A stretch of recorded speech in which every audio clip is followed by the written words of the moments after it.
permanente, como se dice ahora sí, una unión para toda la vida. Dice, pues muchas veces los jueces, hasta que la muerte, pero a los adúlteros los juzgará Dios. Vemos, hermanos, que nosotros, al formar una familia, debemos de ser, ahora sí que, fieles a nuestras esposas. Igual las esposas deben de ser fiel a sus esposos, a los varones, porque dice ahí, hermanos, lo que ya leíamos hace rato, pues odia, Dios odia, pues ahora sí que se puede decir que es el divorcio. Y vemos, hermanos, que como debe tratarse, cómo debe tratar el esposo o la esposa, nos dice la Escritura, como vaso más frágil. Dios, hermanos, creó al hombre y a la mujer para que desempeñaran una función complementaria. Dios creó al hombre, hermanos, ¿para qué? Para que fuese cabeza de la familia. Vemos, hermanos, que cada uno de nosotros tiene su función dentro de la familia. La mujer, hermano, no puede tomar la función del hombre, ni el hombre puede tomar la función de la mujer.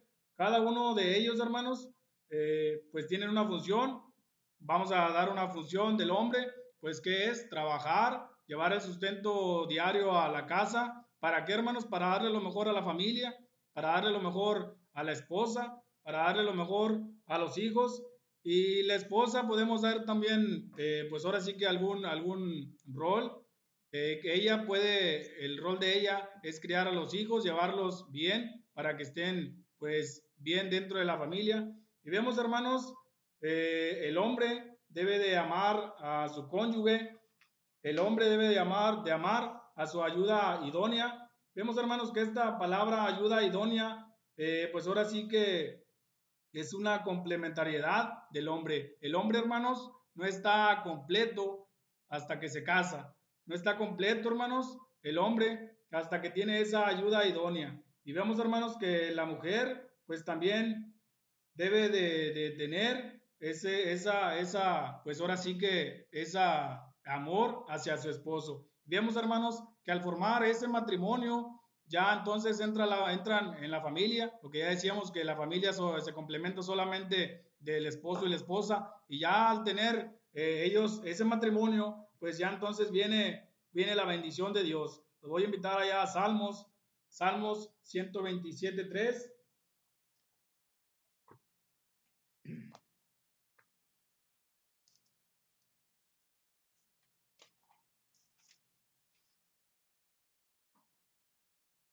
Nos dice ahí la escritura, he aquí, fornicarios, dice ahí, que Dios nos da, la presentemos a Él de la mejor manera. Es muy importante, hermanos, para nosotros los hijos dentro del matrimonio, y así, hermanos, siempre debemos de ponerlos dentro del camino de Dios. Esos hijos, hermanos, que nos ha prestado Dios, debemos de guiarlos siempre dentro del camino de Dios.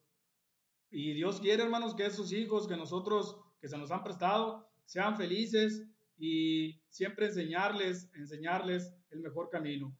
Y vemos también, hermanos, que Dios quiere que sean felices desde su juventud. Los voy a invitar allá a Mateo, también capítulo 19, versículo 13.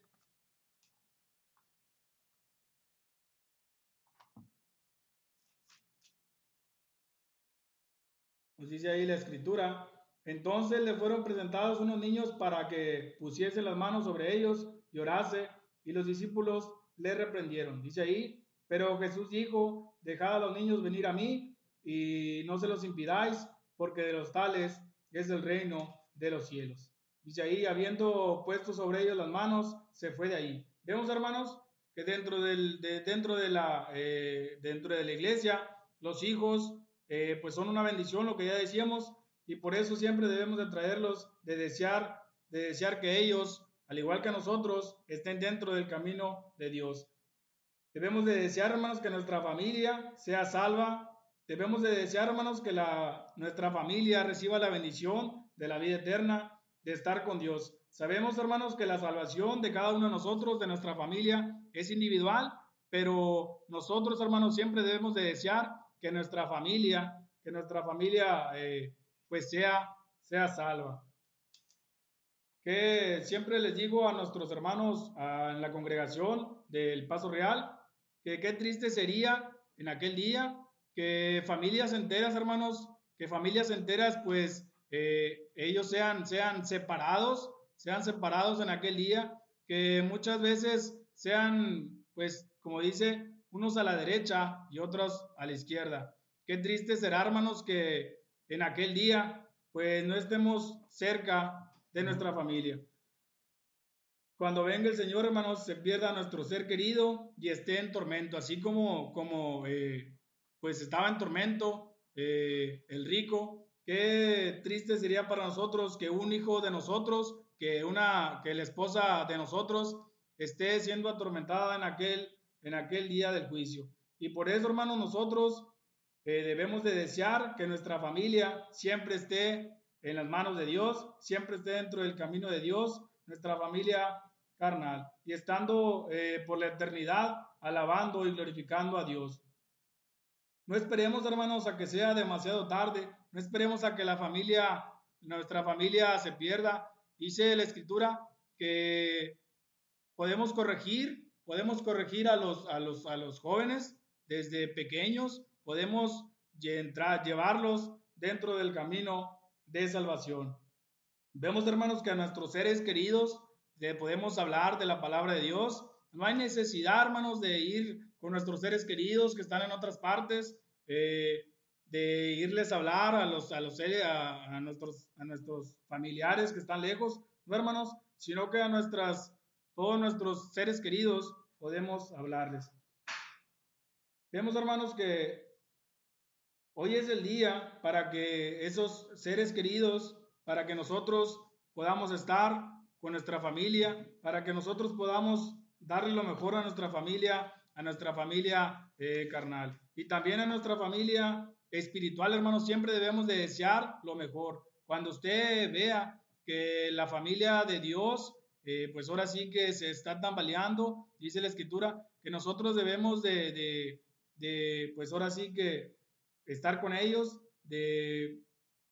pues ahora sí que debemos de estar al pendiente de las necesidades dentro de la familia espiritual. ¿Por qué, hermanos? Porque pues con ellos siempre vamos a estar y siempre vamos a estar por la eternidad.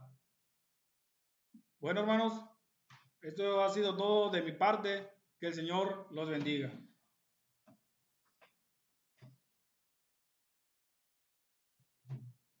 Continuamos con nuestra transmisión. Amados hermanos que están allá al pendiente, continuamos con nuestra transmisión. Seguimos adelante con lo que nosotros habíamos propuesto o propusimos para este maravilloso día.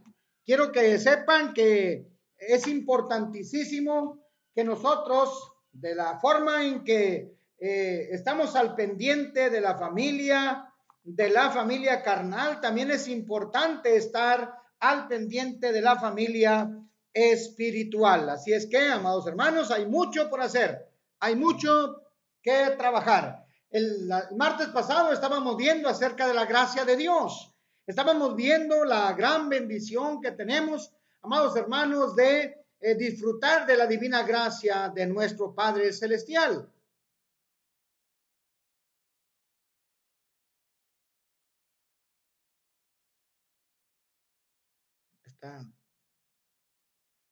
No está.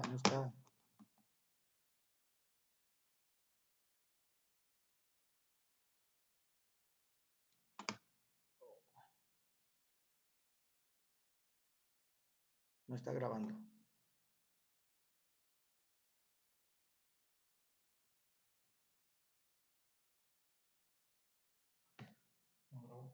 Sí. Sí, lo que pasa es que está tratando de reconectar. No sé, algo pasó.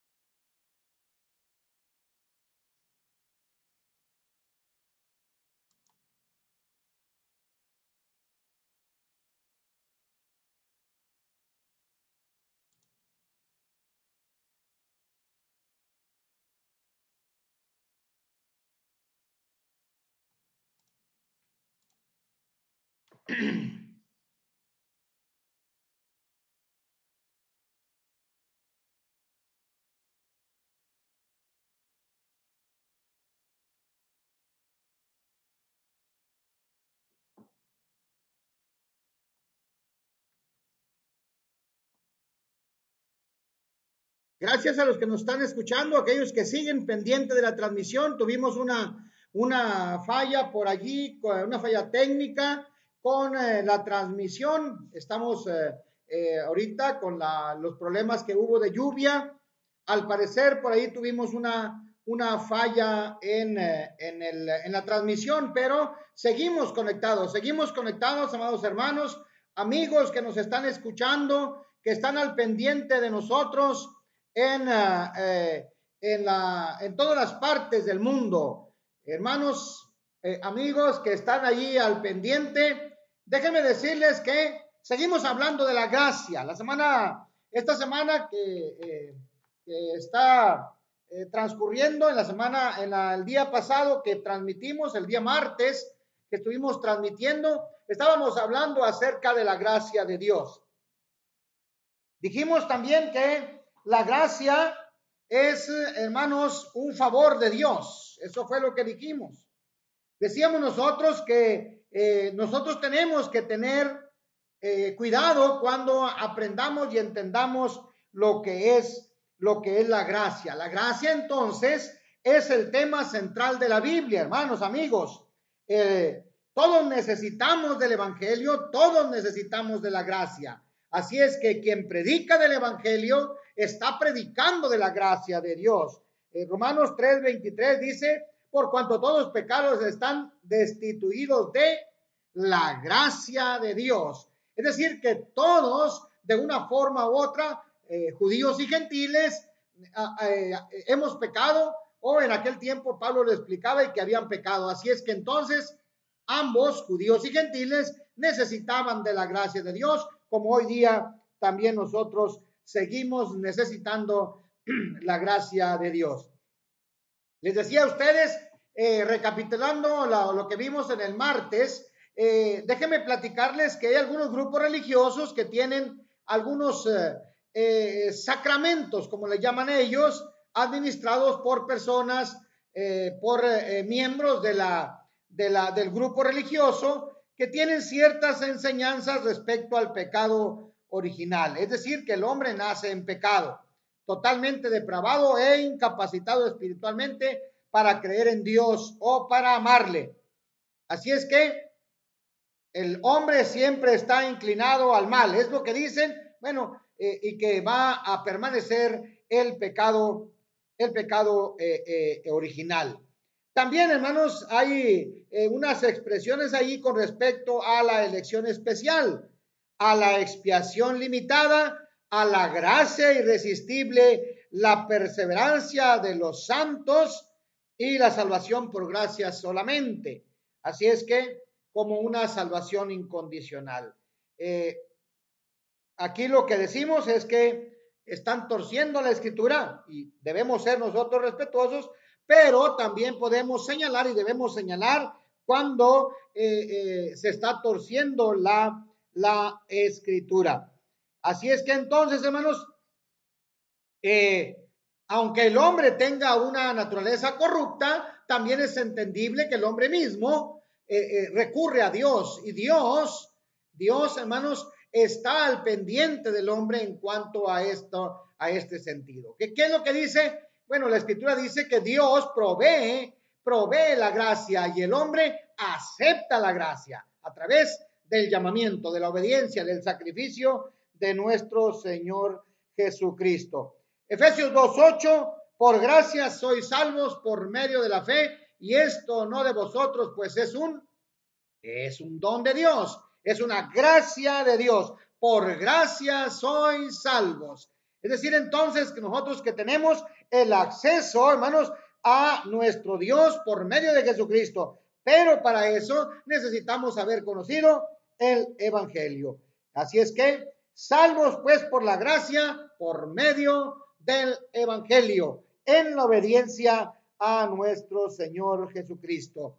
Así es que estar firmes firmes en la gracia, firmes en el evangelio. El que predica el evangelio, pues también administra la gracia.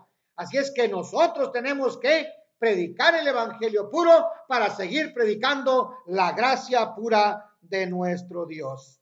Todos aquellos que predicamos el evangelio puro, pues obviamente estamos predicando la gracia de Dios. Quienes no lo hacen, desafortunadamente, no predican la gracia de Dios. Entonces, decíamos el día del martes que la gracia es condicional. Esto quiere decir que el hombre tiene que cumplir ciertas condiciones. El hombre tiene que tener ciertas condiciones para recibir la bendición de la gracia. Es decir, entonces que Dios provee para el hombre ciertas condiciones para que él pueda alcanzar ese don de la gracia. ¿Por qué? Bueno, pues porque a final de cuentas es Dios quien pone todas las cosas. El hombre puede aceptar la gracia o puede rechazar la gracia. Es decir, ahí hay una decisión, hay un libre albedrío. El hombre puede rechazar la gracia o puede aceptar la gracia, no recibirla en vano, dejar de alcanzar la gracia, desechar la gracia, caer de la gracia. El hombre puede caer de la gracia. Así es que entonces, hermanos, ¿qué podemos decir a esto? ¿Qué podemos nosotros decir acerca de la gracia? Pues, hermanos, que esta es condicional. Noé halló gracia delante de Dios. ¿Pero cuándo? ¿En qué momento? Pues en la obediencia. A Noé se le mandó construir un arca con ciertas medidas, de cierta manera, con ciertas dimensiones y, hermanos, en la obediencia de Noé, allí es que estuvo la gracia.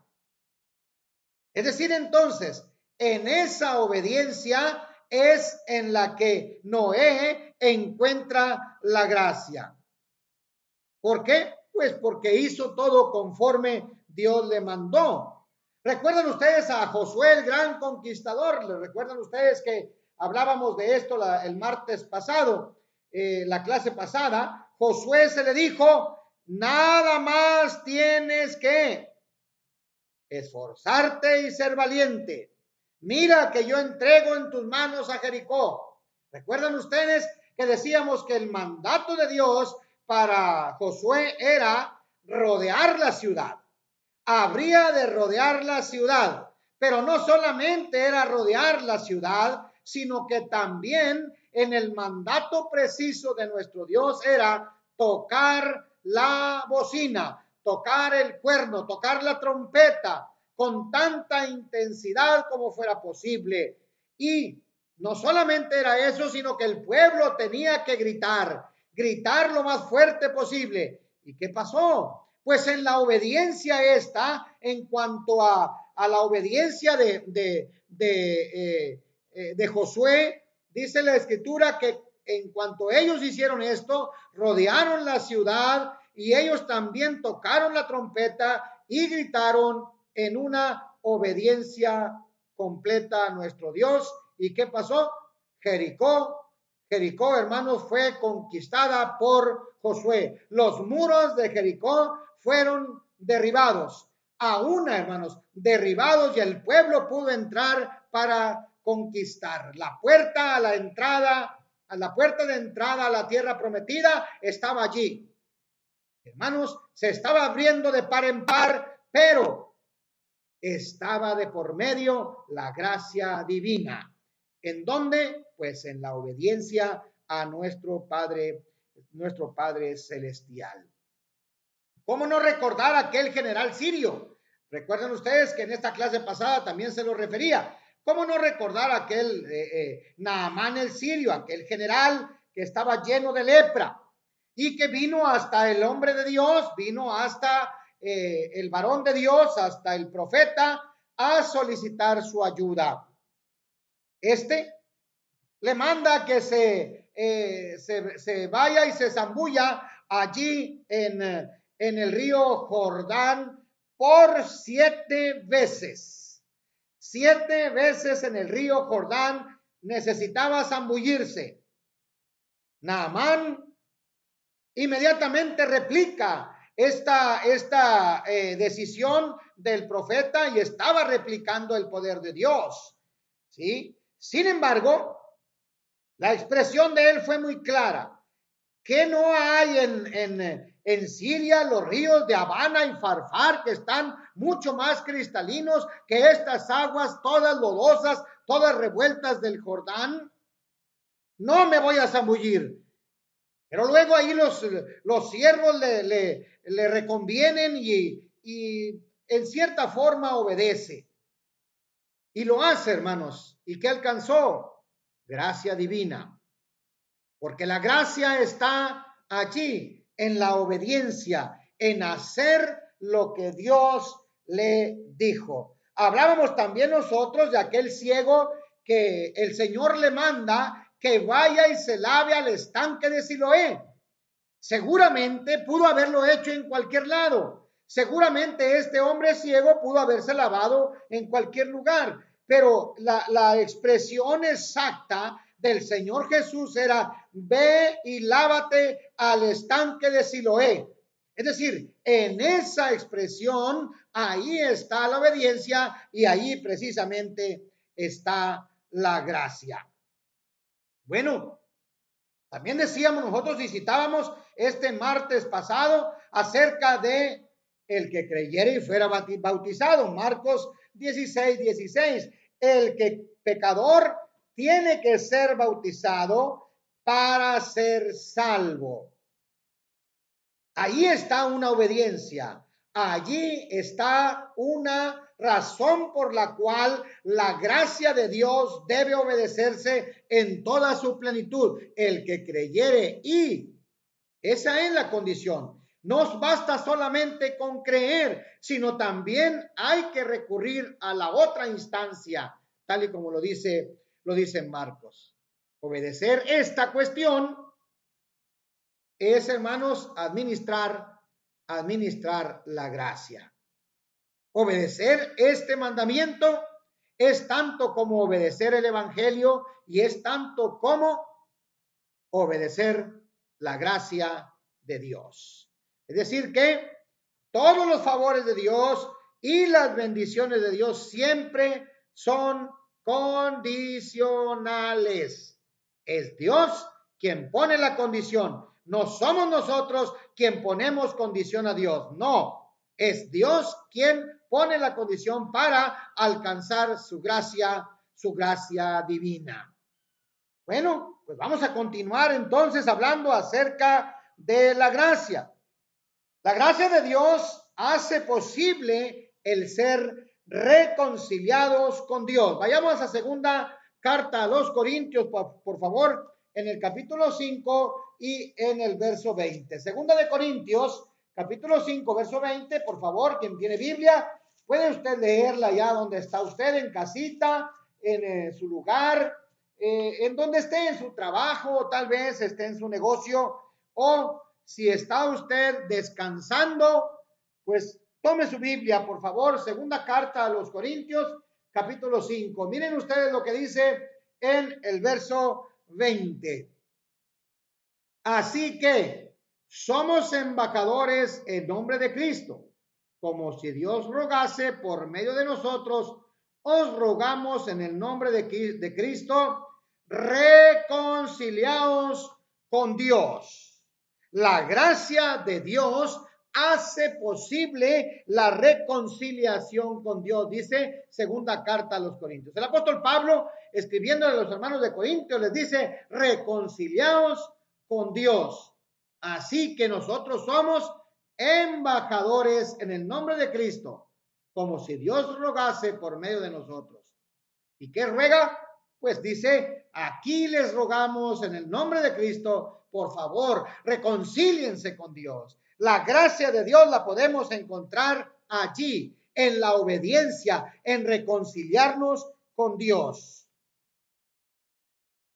Pero algo más todavía. esta gracia puede ser recibida en vano.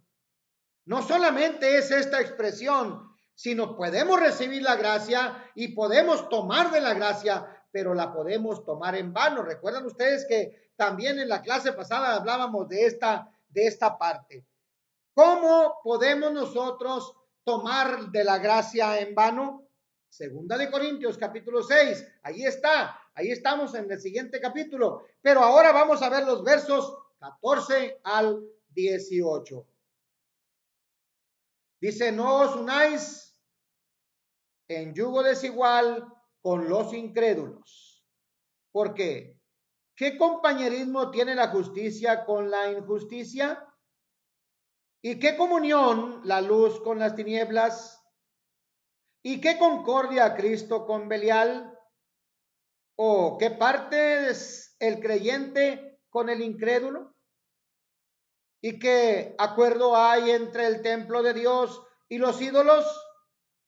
Porque vosotros sois el templo del Dios viviente, como dijo Dios, habitaré y andaré entre ellos, y seré su Dios, y ellos serán mi pueblo. Por lo cual, salid en medio de ellos y apartaos, dice el Señor, y no toquéis lo inmundo, y yo os recibiré. Y seré por vosotros por Padre, y vosotros me seréis hijos e hijas, dice el Señor Todopoderoso.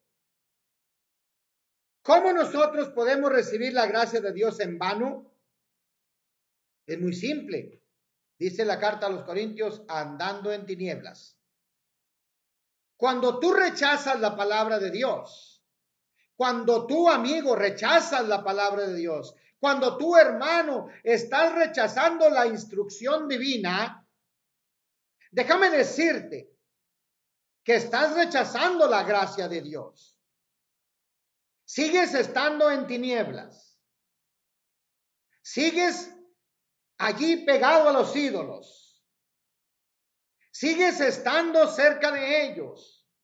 Pero no solamente eso. Miren ustedes que dice, no se unan en yugo desigual con los incrédulos, porque no hay ninguna comunión entre Cristo y Satanás. Ninguna. Aquí habla de Cristo y Belial. Es la idolatría. ¿Qué negocio tiene uno con el otro? ¿Qué acuerdo, qué contrato tiene el uno con el otro? Ninguno. Dice, apártense de tinieblas. Tienen que apartarse de la idolatría. Porque si no es así, la gracia que hemos recibido es totalmente en vano. Pero no solamente eso. Vamos a tocar un punto, amados hermanos, crucial y que nunca se quiere tocar. Segunda de Corintios, capítulo 8, ahí está cerquita, ahí muy cerquita. Segunda de Corintios, capítulo 8 y capítulo 9. Es con relación a la ofrenda. Bueno, pues déjenme decirles a ustedes que con relación a la ofrenda, habremos de decir que nosotros en muchas ocasiones no aceptamos esa gracia de ofrendar y la rehusamos.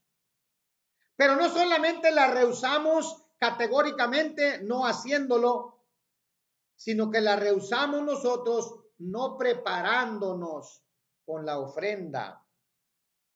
Pero algo más, no solamente no es prepararnos en la ofrenda, sino no prepararnos con el monto que vamos a ofrendar.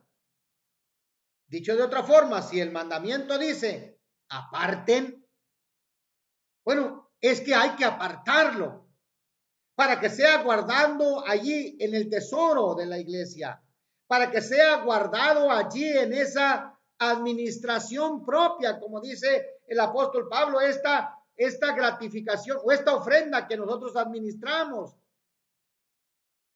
Entonces, tiene que ser administrada en la iglesia.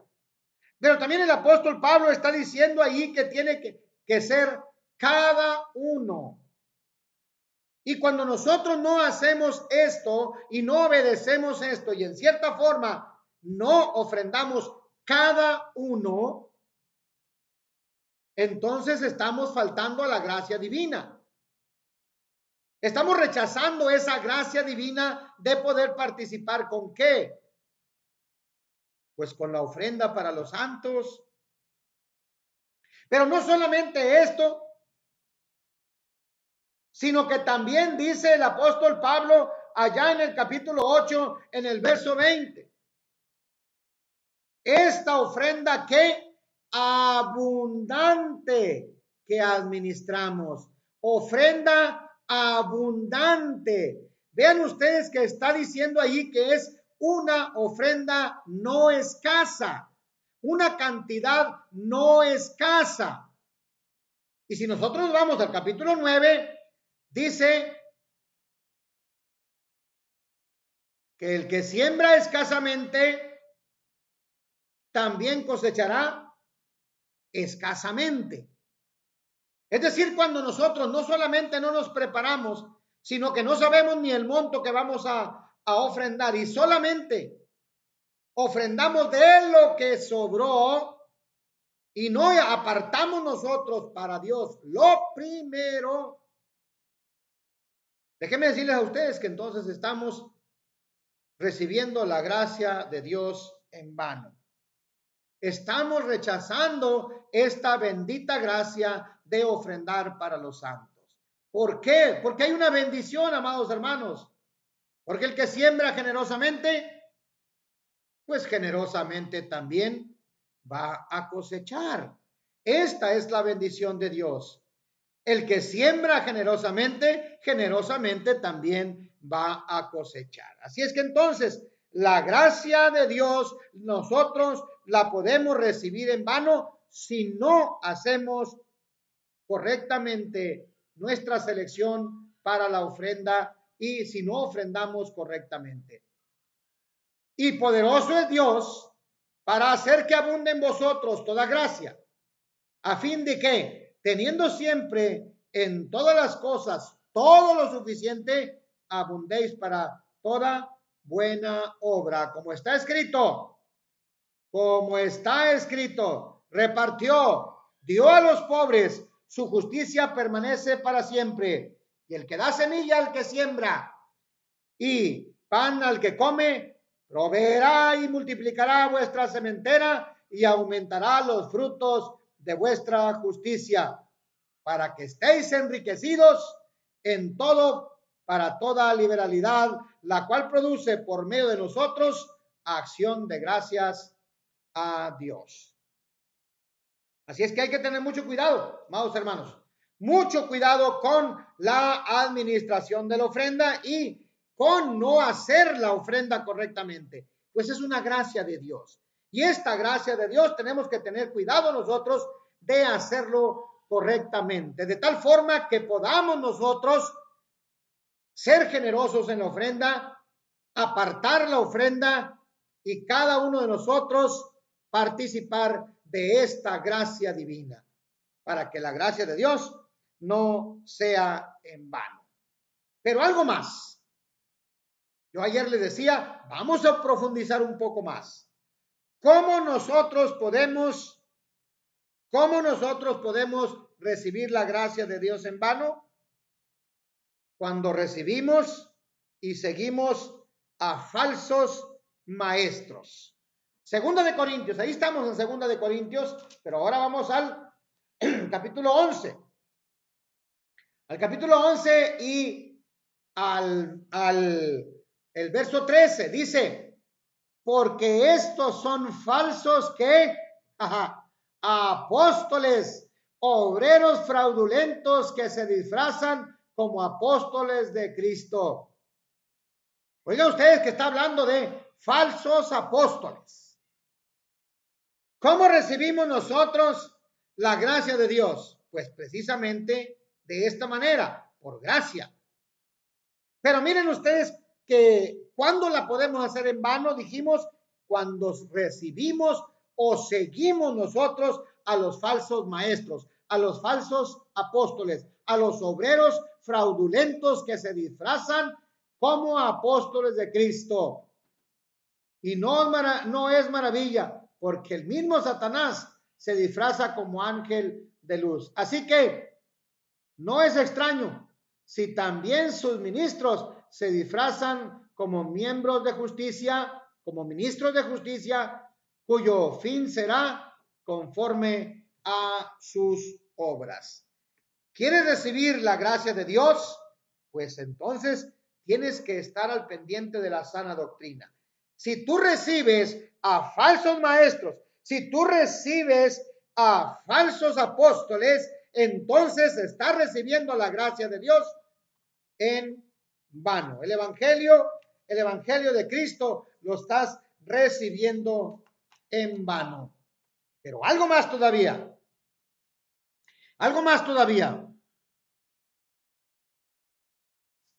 Tenemos que hacer diferencia entre lo carnal y lo espiritual. Vamos a ir a Tito, por favor, capítulo 2. Tito, capítulo 2, por favorcito. Tito, capítulo 2. Miren ustedes lo que dice aquí Pablo escribiendo a Tito, allí exactamente en el verso 11. Dice así: porque la gracia de Dios se ha manifestado para salvación a todos los hombres, enseñándonos ¿qué nos está enseñando? ¿Cómo se va a manifestar la gracia de Dios a todos los hombres? A ver, Tito, dime por favor, ¿cómo se va a manifestar la gracia de Dios a todos los hombres? Enseñándonos ¿qué? Ojo, renunciando a la impiedad y a los deseos mundanos, vivamos en este siglo sobria, justa y piadosamente. Sobria, justa y piadosamente. Tenemos que hacer esa gran diferencia. Si nosotros queremos recibir la gracia de Dios limpia y pura y no recibirla en vano, entonces déjenme decirles a ustedes que necesitamos cambiar nuestro pensamiento. No practicar la gracia nos enseña que hay cosas carnales que nosotros adoptamos. Hay cosas mundanas que nosotros estamos adoptando. Cuidado, cuidado, dice Tito.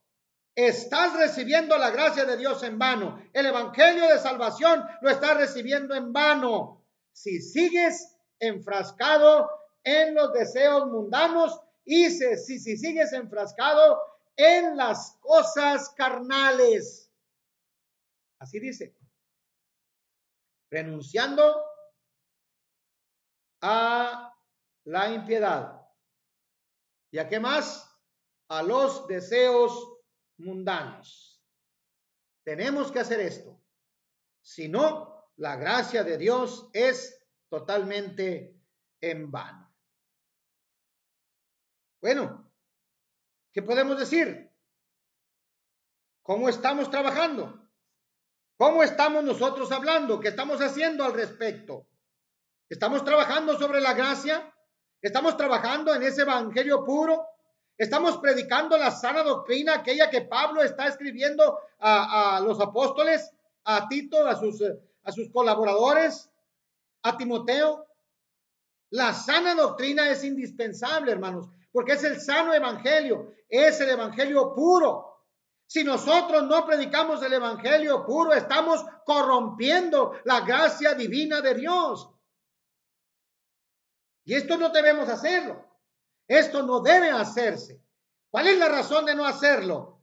Bueno, dice, tenemos que apartarnos de las cosas mundanas, de los deseos insanos. Tenemos que apartarnos de las cosas que no convienen. Bueno, Segunda de Corintios, capítulo 11, verso 4. Otra vez volvemos a la segunda carta a los Corintios. Pero ahora vamos a ir al capítulo 11 y al verso 4. Miren ustedes lo que dice.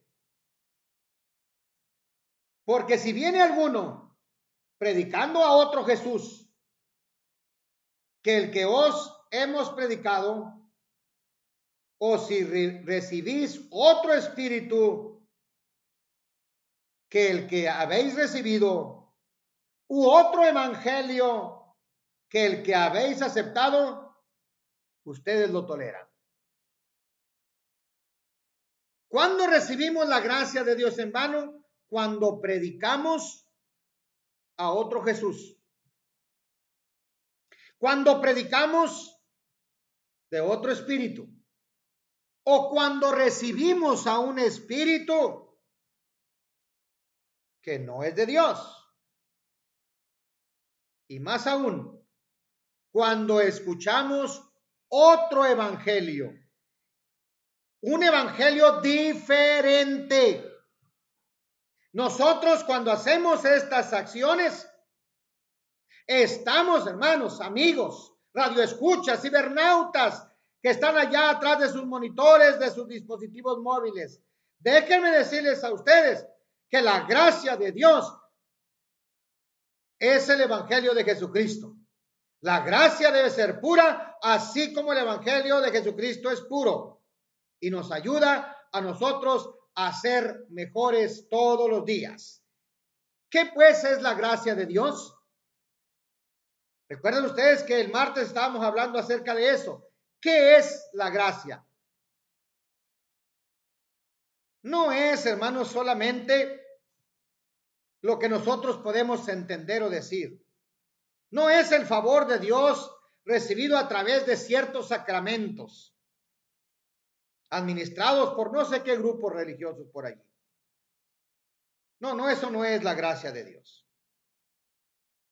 Tampoco la gracia de Dios es aquella gracia capacitadora de una teología falsa, donde dice que solamente cree y se acabó, con eso es suficiente, donde dice que solamente la fe salva y se acabó, donde dice también que el hombre lleva el pecado capital. No, eso no es gracia. Tampoco es gracia que Cristo murió solamente por los elegidos, solamente por algunos escogidos. Eso tampoco es gracia. Tampoco es gracia, hermanos, el hecho de saber y conocer y entender que solamente algunos se van a salvar. Solamente a alguien. Aquellos que Dios ha escogido desde antes. Los predestinados, vaya. Lamentablemente todo esto que acabo de decir no es gracia. Pero afirmo, tal y como dice la Escritura, que la gracia de Dios es otorgada al hombre a través del Evangelio de Jesucristo. Efesios 2:8. Por gracia sois salvos. Somos salvos por el Evangelio de Jesucristo. Primera de Corintios 15:1 y 2. Es decir, que somos salvos por la gracia de Dios por medio del Evangelio. Reitero, y podemos recapitular lo mismo que dijimos el martes. Estamos firmes en la gracia de Dios. Necesitamos estar firmes en el Evangelio. Necesitamos estar firmes en el Evangelio para alcanzar firmeza en la gracia. Si estamos firmes en la gracia, también estamos firmes en el Evangelio. Puesto que el Evangelio, hermanos, nos lleva a nosotros a conocer la gracia de Dios. ¿Por qué? Porque la gracia de Dios es otorgada al hombre a través del Evangelio de Jesucristo. El apóstol Pablo habla de la administración, habla de aquella mayordomía. La palabra esta griega oikonomía de la gracia de Dios que fue dada. Efesios capítulo 3, verso 2. Pero también habla de esa, hermanos, comisión o economía que ha sido encomendada de predicar el evangelio. Primera de Corintios, capítulo 9 y verso 17. ¿Qué podemos decir al respecto? ¿Qué enseña la gracia de Dios? La gracia de Dios enseña que se ha manifestado para salvación, que nos enseña el poder del evangelio, que se predica a toda la creación, que la gracia enseña cuando el evangelio también enseña. Porque el poder del evangelio se mide, hermanos, allí. Porque no me avergüenzo del evangelio porque es poder de Dios para salvación. Vean ustedes que es poder de Dios para salvación.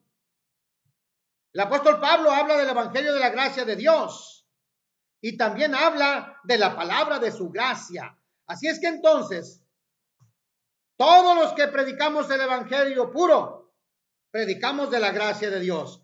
Pero los que no predican el evangelio puro, no están predicando la gracia divina. ¿Qué entendemos? Para concluir en esta noche, ¿qué entendemos, amados hermanos, amigos? Que la gracia de Dios la recibimos nosotros, la entendemos y la aprovechamos a través del evangelio de Jesucristo, el que fue dado para que cada uno de nosotros sea salvo. Por gracia sois salvos por medio de la fe. Que Dios les bendiga, que Dios les prospere en todas las cosas. Y si usted tiene dudas con respecto a estos temas, por favor escríbanos al correo de la estación, ahí con el hermano Jorge Pérez, por favor. Y si usted quiere conocer más de esta palabra, acompáñenos a la reunión de la iglesia Gladiolas y Margarita número 405, Colonia Paso Real en San Fernando, Tamaulipas. Se despide de usted su amigo y servidor Alfredo Talib Rivera. Hasta la próxima.